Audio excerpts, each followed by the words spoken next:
이 앞주에 이어서 우리는 감사에 대해서 살펴보도록 하겠습니다. 추석 연휴 잘 보내셨을 걸로 믿고요. 이번 추석을 통해서 우리가 이 앞번 시간에 감사에 대해서 살폈고요. 오늘 또 감사하는 신앙생활이라는 제목으로 말씀을 나누고자 합니다. 에베소 5장 20절에 사도 바울은 에베소 교회에 보면 이렇게 말씀하고 있습니다.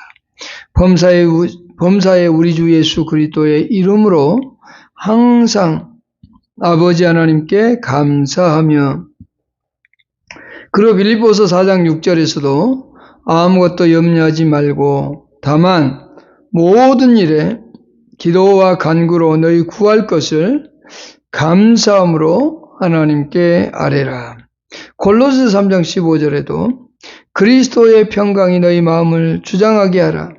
너희는 평강을 위하여 한 몸으로 부르심을 받았나니 너희는 또한 감사하는 자가 되라. 이렇게 말씀해 주고 있죠. 그 외에도 더 많은 성경 구절이 있지만 에베소서, 빌립보서, 골로새서에서만 한 구절씩 여러분들에게 읽어드렸습니다. 이 에베소서와 빌립보서, 골로새서는 바울이 옥중에서 쓴 서신이다 그래서 옥중서신이라고 합니다.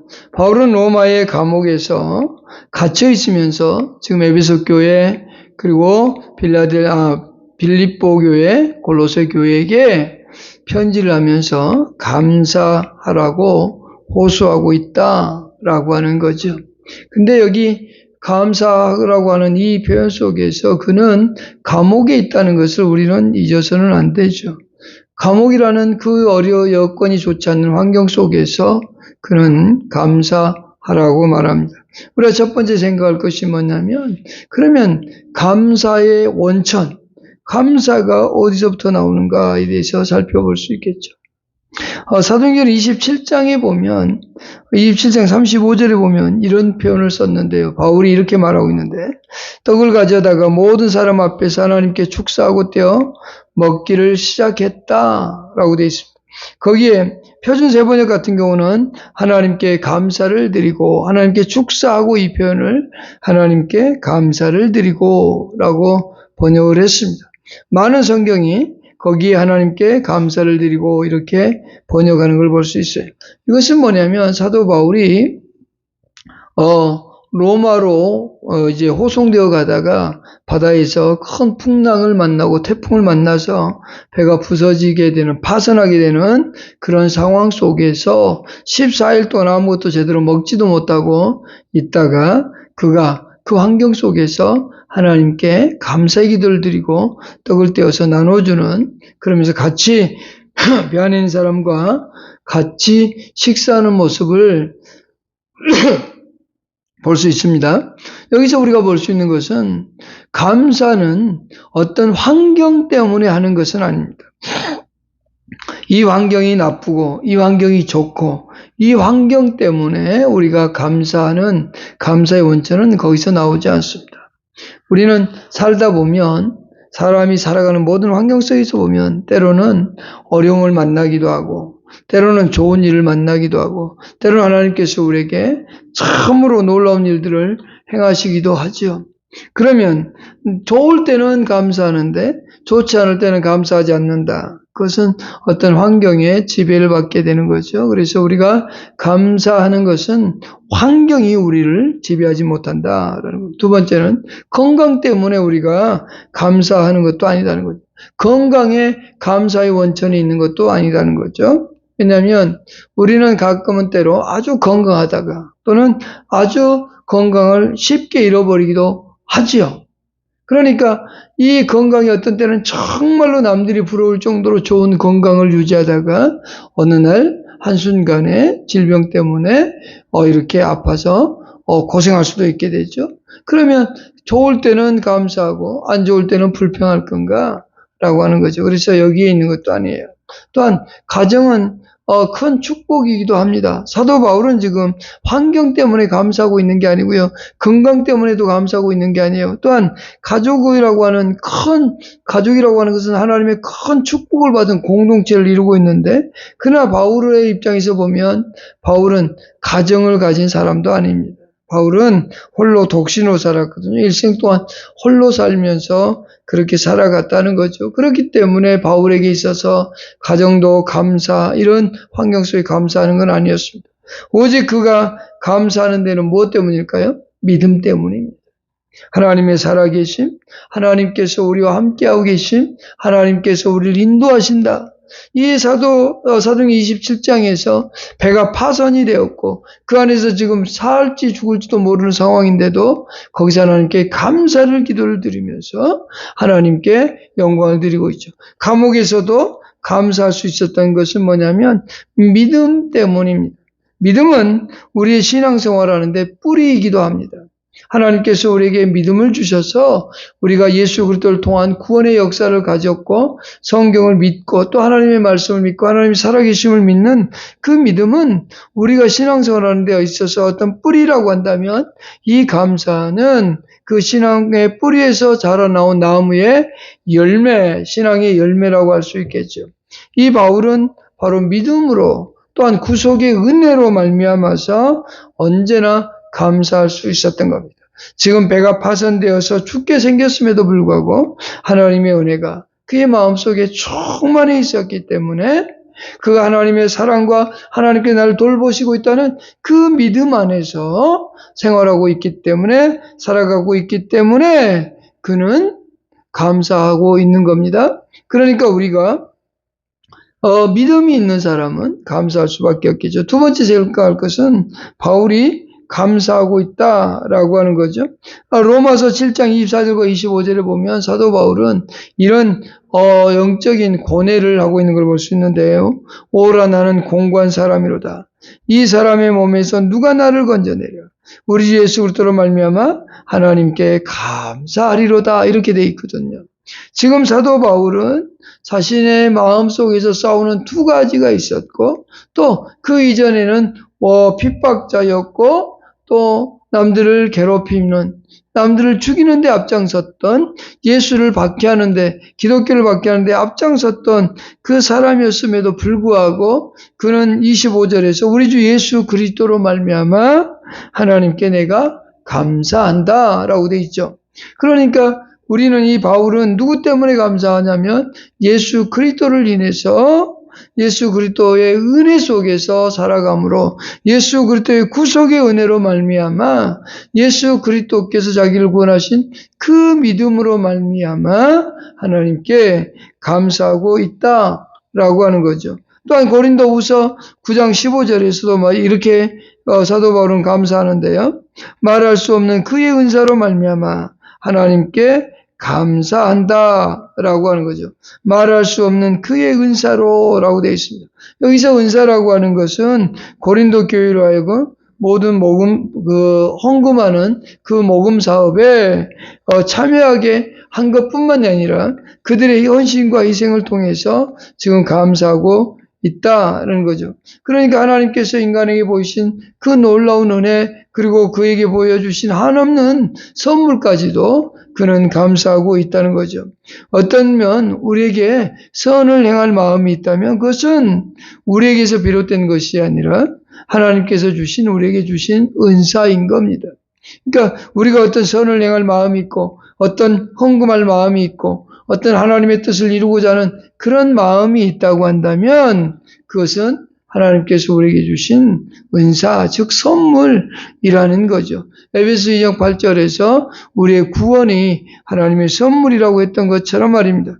그렇기 때문에 오늘 고린도서 9장 15절에서 말하고 있는 은사는 예수 그리스도를 통한 하나님의 무한하신 은혜까지도 포함하고 있는 거죠. 그러니까 이 사도 바울은 예수 그리스도로 말미암아서 정말로 감사하고 있는 하나님의 그 무한하신 사랑 때문에, 하나님께서 그에게 보여주신 놀라운 은혜 때문에 감사하고 있다라고 하는 겁니다. 디모데전서 1장 12절에도 나를 능하게 하신 그리스도 예수 우리 주께 내가 감사함은 나를 충성되이 여겨 내게 직분을 맡기심이니 내가 전에는 비방자여 박해자여 폭행자였으나 도리어 긍휼을 입은 것은 내가 믿지 아니할 때에 알지 못하고 행하였습니다. 그러니까 자기가 핍박자고 남들을 괴롭히던 이 때는 내가 제대로 알지 못했지만, 그러나 내가 지금 하나님께 감사하는 것은 하나님께서 나에게 구원시켜준 것뿐만이 아니라, 나에게 구원의 은혜를 준 것뿐만이 아니라 오히려 우리 주 예수 그리스도께서 내게 정말로 충성되게 여겨주셔서 내가 직분자가 되었고 내가 하나님의 일을 하는 사람이 되었다라고 하는 거죠. 우리는 예수 그리스도 안에서 구원의 감격에 대해서 기뻐하고 감사하지요. 사도 바울도 그 예수 그리스도의 은혜에 의해서, 구속의 은혜에 의해서 감사했어요. 그러나 거기서 끝나는 게 아니라 자신에게 맡겨진 사도의 직분, 자신에게 주어진 하나님의 일을 하는 데 있어서 해야 되는 모든 역할들, 그것에도 감사하고 있다라고 하는 거죠. 그렇다면 우리 또한 구원받은 것에 대해서 감격하고 감사할 뿐만 아니라 우리에게 직분 주신 것을, 내가 하나님의 일하는 직분자가 되었다는 것, 그것에 대해서도 언제나 감사하고 살아야만 됩니다. 또한 우리는, 이 사도 바울은 하나님께 감사할 때에 자신의 어떤 경험적 체험을 통해서도 하나님께 감사하고 있는 걸 볼 수 있어요. 그러니까 사도 바울은 자기가 구원받은 것에서도 감사하고 자기의 직분 준 것에도 감사하고, 그럼 자기가 체험했던 그 경험들을 통해서도 하나님께 감사하고 있는데요. 로마서 8장 28절에 이렇게 합니다. 우리가 알거니와 하나님을 사랑하는 자 곧 그의 뜻대로 부르심을 입은 자들에게는 모든 것이 합력하여 선을 이룬다라고 되어 있습니다. 여기 우리가 알거니와 라고 되어 있는데, 사도 바울이 지금 내가 알거니와, 우리가 알거니와, 이 표현은 바로 체험적으로 아는 것을 말하고 있습니다. 하나님께서 섭리하고 계시는 것을 내가 아는데, 그것은 곧 하나님께서 나에게 이런 경험들을 통해서, 여러 가지의 경험들을 통해서 알게 해주셨다라고 하는 거죠. 그래서 사도 바울은 그러한 경험들 속에서도 언제나 하나님께 감사하고 또 감사했던 삶의 모습을 살아갔던 걸 볼 수 있습니다. 그러니까 사도 바울만 그렇게 하나님께 주신 구원의 은혜에 감사할 게 아니라 우리 또한 하나님께 주신 구원에 대하여 감사하고, 또 하나는 사도 바울이 자기에게 직분을 맡겨준 것, 사도라고 하는 직분을 맡겨준 것에 대해서도 감사한 것처럼 오늘 각자에게 주어진 이 은혜를 감사해야 되죠. 우리는 어떤 집사나 권사나 장로나 이런 것들을 안 받았다 할지라도 우리에게 맡겨준 직분은 뭐냐면 모든 성도들에겐 복음을 전하라고 하는 그 직분들을 맡겨주신 거거든요. 그와 같은 직분을 맡고 살아가고 있는 현실에 감사하고 늘 하나님의 은혜에 감사해야 된다라고 하는 것을 사도 바울은 우리에게 보여주고 있습니다. 또한 우리가 살아가면서 신앙생활하며 느꼈던 여러 가지 삶의 모습들을 통해서 우리는 감사해야만 되죠. 우리는 믿음이 있는 사람이라면 믿음과 감사는 뗄래야 뗄 수가 없습니다. 항상 믿음은 뭘로 나타나냐면 감사의 열매로 나타나고 있다라고 하는 거죠. 그래서 감사라고 하는 것은 우리의 믿음을 재어보는 자와도 같습니다. 그러니까 우리는 믿음이 있기 때문에 하나님께 감사하는 거예요. 내가 정말로 구원받은 은혜가 있다. 내가 구원받은 믿음이 있으면 나를 구원하신 하나님 감사하게 되어 있는 겁니다. 이것은 뗄래야 뗄 수가 없습니다. 언제나 붙어 있습니다. 그러나 믿음이 없는 사람은요, 절대로 감사하지 않습니다. 믿음이 없는 사람은 감사하지 않아요. 누가복음 12장 16절 20절에 보면 어리석인 부자의 비유가 나옵니다. 자기가 농사를 지었는데 너무 농사가 잘 되었어요. 너무 농사가 잘 돼가지고 창고를 짓죠. 그러면서 창고에 가득 쌓아놓습니다. 그러면서 이제는 내가 벌 만큼 벌었으니 이제는 편하게 살자. 그때 예수님께서 하신 말씀이 오늘 밤에 너의 영혼을 데려가면 이것이 누구 것이 되겠느냐라고 말씀하죠. 그런데 그 부자는 그렇게 많은 것을 소득을 했음에도 불구하고 전혀 감사했다는 표현이 없습니다. 누가복음 12장 16절 20절을 읽어보면 그는 전혀 감사하지 않았습니다. 농사를 그렇게 많이 짓고 수확이 엄청나서 창고를 새로 지어야 될 정도로 창고에 다 가득가득 채웠는데 그게 부족해서 그 창고가 부족해서 또 창고를 지어야 되는데 그럼에도 불구하고 그는 하나님께서 나에게 이런 복을 주셨다라고 하는 데 대하여 감사하지 않습니다. 왜일까요? 단 하나입니다. 뭐가 없어요? 믿음이 없기 때문에 그렇습니다. 믿음이 만일 있었다면 그는 하나님께 철저히 감사하는 자가 되었을 겁니다. 그러나 그는 감사하지 않았다라고 합니다. 반대로 누가복음 21장 2절로 4절에 보면 가난한 과부가 나옵니다. 연보를 하는데 헌금을 하는데 그는 아주 작은 돈 2렙돈을 드립니다. 아주 조그만 돈입니다. 근데 그것을 다 드렸습니다. 왜일까요? 자기가 하나님께 받은 은혜가 있기 때문에 감사해서 그 돈 2렙돈은 바로 자신의 생활비 전부였습니다. 많은 가진 사람은, 많은 재물을 가지고 있는 사람은 그 중에서 조금만 내도 많이 낸 것처럼 보여요. 그러나 없는 사람은 조금을 내도 그것이 엄청나게 많은 겁니다. 왜요? 자신의 전부니까. 여기 2렙돈을 내는 것은 2렙돈이라고 하는 건 아주 작은 가치입니다. 그럼에도 불구하고 이것은 자신이 가지고 있었던 생활비 전부다라고 하는 겁니다. 그것을 하나님께 드렸다는 거죠. 여기에서 표현되는 건 뭘까요? 그가 받은 은혜가 있기 때문에 그가 받은 은혜를 감사해서 그가 하나님 앞에 드리고 있는 것을 볼 수 있죠. 누가복음 1장 21절에 보면 악한 자들의 특징 가운데 하나가 뭐냐면 하나님을 알되 하나님을 영화롭게도 아니하며 감사하지도 아니하고라고 되어 있습니다. 믿음이 없는 사람은 절대로 하나님 앞에 감사하지 않습니다. 우리는 감사하는 자로 살아야 됩니다. 감사하는 사람들의 특징은 이렇습니다. 감사하는 사람들은 세 번째 우리가 생각할 것은 감사하는 사람들의 특징인데 감사하는 사람은 남을 해하지 않습니다. 불의한 일을 전혀 도모하지 않습니다. 왜요? 하나님께서 베푸신 은혜가 있고 하나님이 나와 함께 있고 하나님의 은혜로 말미암아 구원받았기 때문에 정말로 믿음이 있고 하는 사람은 남을 해롭게 하지 않습니다. 왜요? 믿음에 의해서 또 감사가 있기 때문에 만족하기 때문에 거기에 남들을 해하려고 하지 않아요. 이 남을 해하려고 하는 사람들의 특징은 자기의 욕심을 드러내고자 함입니다. 그러나 믿음이 있고 감사하는 사람들은 절대로 남에게 해를 가하지 않습니다. 또한 감사하는 사람들의 특징은 봉사하는 일을 아주 잘하게 됩니다. 봉사하는 것을 너무도 잘합니다. 마태복음 7장 14절에 보면 예수께서 베드로의 집에 들어가서 그의 장모가 열병을 앓아 누운 것을 보시고 그의 손을 만지시니 열병이 떠나가고 여인이 일어나서 예수께 수종들었더라 라고 되어 있죠. 베드로 장모가 열병으로 인해서 치유함을 받게 되죠. 그리고 나서 일어나서 예수님에게 수종들었다 그랬는데 여기서 수종들었다는 것은 뭐예요? 봉사를 얘기하고 있는 겁니다. 봉사를 자기가 은혜를 받았기 때문에 자기가 치유되어졌기 때문에 하나님께서 자신을 고쳐주셨다는 그 은혜에 감사해서 수종들고 봉사하고 있는 걸 볼 수 있죠. 마태복음 9장 27절 또 31절에 보면요. 치유받은 두 사람이 있습니다. 소경이 있습니다. 그들은 치유함을 받고 나서 예수님께서 엄히 경고했어요.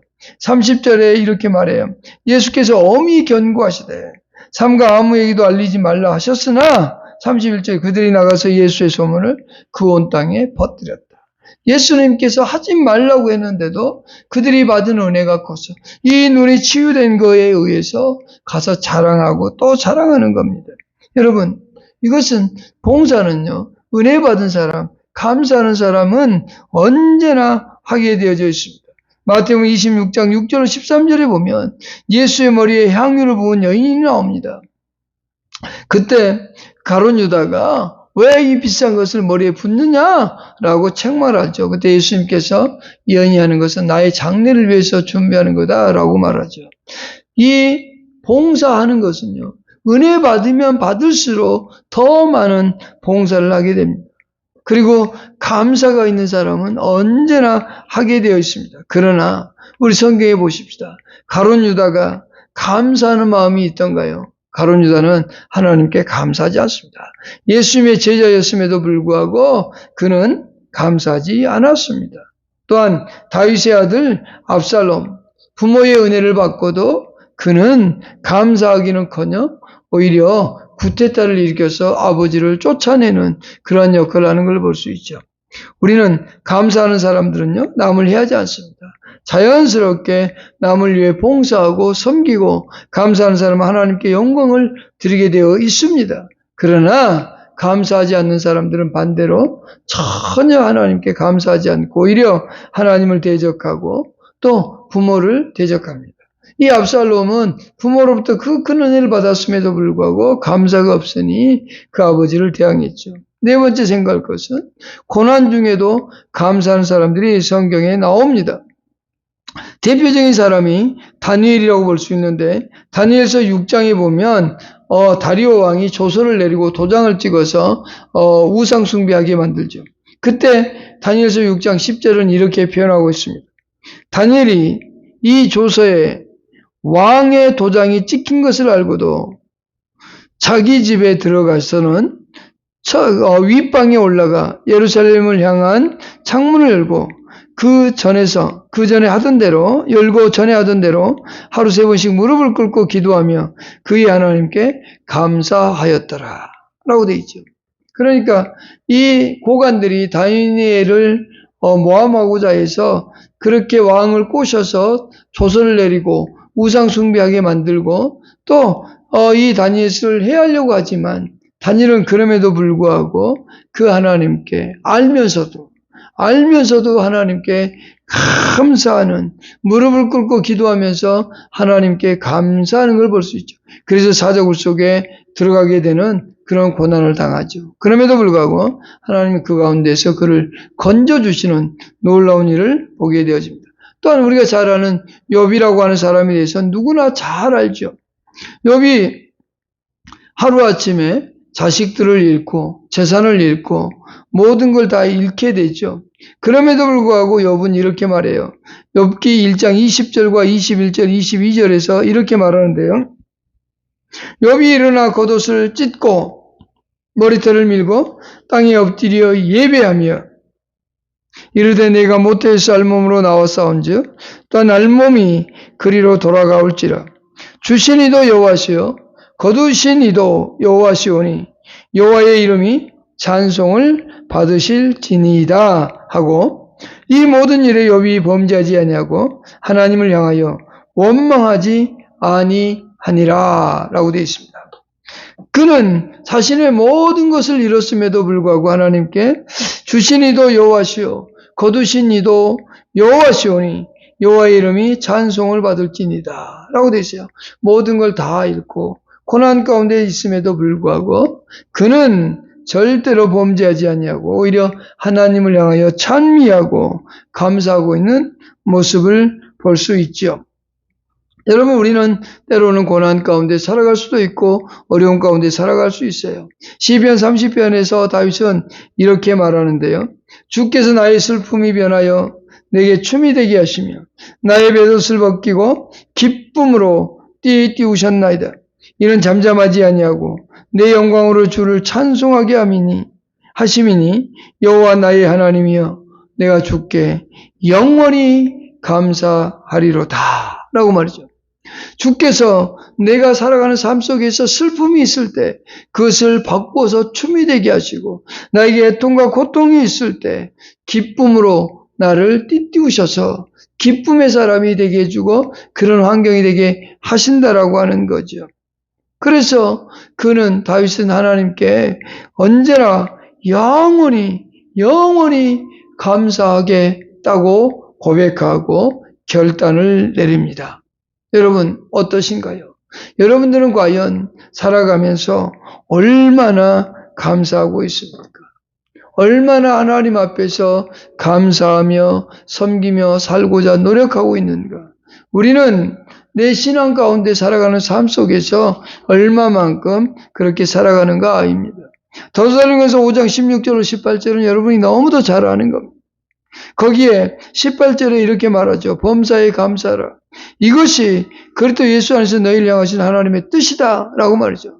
하나님의 뜻이 뭐냐라고 한다면 여기에 세 가지를 얘기하죠. 항상 기뻐하고 쉬지 말고 기도하고 범사에 감사하는 것. 이것이 예수 그리스도 안에서 저와 여러분들을 향하신 하나님께서 원하는 바다라고 말이죠. 그렇다고 한다면 우리는 언제나 예수로 말미암아서 기뻐하고 예수로 말미암아 하나님께 나아가 기도하고 예수로 말미암아 언제나 감사하는 사람, 저와 여러분 그러한 삶을 살아갈 수 있기를 바랍니다. 오늘 추석 연휴만 감사하는 게 아니라 매일매일 삶 속에서 때로는 고난 속에서도 때로는 기쁜 일이 있을 때도 언제나 예수 그리스도께서 우리를 구원하신 그 은혜에 감사해서 감격해서 예배하는 여러분 될 수 있기를 축복하고 그렇게 살아가는 삶이 되어지기를 축복합니다. 기도하십시다. 하나님이여